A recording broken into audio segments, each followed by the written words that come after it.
हीर खावर कुरैशी, मैं तुमसे मोहब्बत कर बैठा हूँ। गाँव में कभी कोई कांटा नहीं चुभने दूंगा। तुम्हें चाहे हीर, बस तुम। चाहती कि इस घर की कोई और लड़की अब ज़ेब बने। तुम मेरी हो जाओ।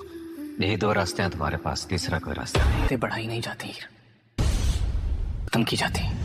ये है जो मुझसे शादी करना चाहता है। ज़ेब की जिंदगी ना, अभी भी जिंदगी मुश्किल ही गुजर रही है। मुश्किल गुजरी है शौहर की वजह से, हीर की जिद की वजह से।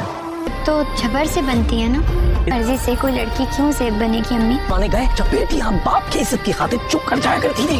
इस घर से एक बार फिर खामोशी से एक लड़की अपनी खुशियां कुर्बान करने जा रही है। अगर भूत दिमाग पे चढ़ जाए तो रूप चेहरे पर चढ़े तो हमारे यहाँ सदका उतारा जाता है, वो भी उतारना आता है। मिर्जा हाउस की लड़कियां सारी जिंदगी हीर में बाप का कर्ज नहीं उतार सकती। नहीं करती। अब मेरी मोहब्बत कर्ज है तुम पर। हीर मिर्जा को बताएगी कि कैनात यहाँ शादी नहीं करना चाहती, तुम लोग फिर से उसकी जबरदस्ती शादी कर रही हो। और ये बात सुन के पहले तो बहुत हैरान हो जाएगा मिर्जा, फिर सब वो अपने घर वालों के पास जाएगा और उन्हें मनाने की पूरी कोशिश करेगा कि कैनात यहाँ शादी नहीं कर सकती, प्लीज अपनी शादी फैसला बदल दो और यहाँ शादी उसकी मत करो। फिर से एक लड़की ज़ेब बनने जा रही है और ज़ेब की तरह अपनी खुशियाँ कुर्बान करना चाहती है। जैसे आज से कई साल पहले ज़ेब को तुम लोगों ने ऐसे ही अपनी खुशियाँ कुर्बान करके एक कुएं में धकेल दिया था। ये बातें सुन के घर में बहुत ही बड़ा फसाद होगा और अज्जू और अफजल में भी बहुत ही बड़ा फसाद होगा। अफजल एक बार फिर से तैमूर को बुलाएगा और उससे कहेगा कि तुम हीर को समझाओ और चाहे वो ज़ेब को समझाए और हम ये सब प्रॉपर्टी बेचने के लिए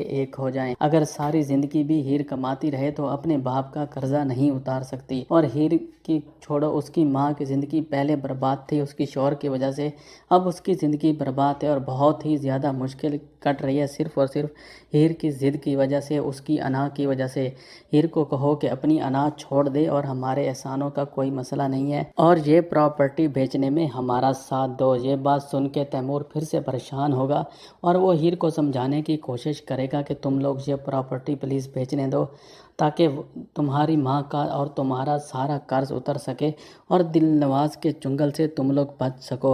उधर दिलनवाज के बंदे हीर तक पहुंच जाएंगे और दिलनवाज उसे कहेगा कि तुम्हारे पास कोई रास्ता भी नहीं है सिवाय मुझसे शादी करने के लिए, या तो फिर मेरा पैसा पूरा चुका दो।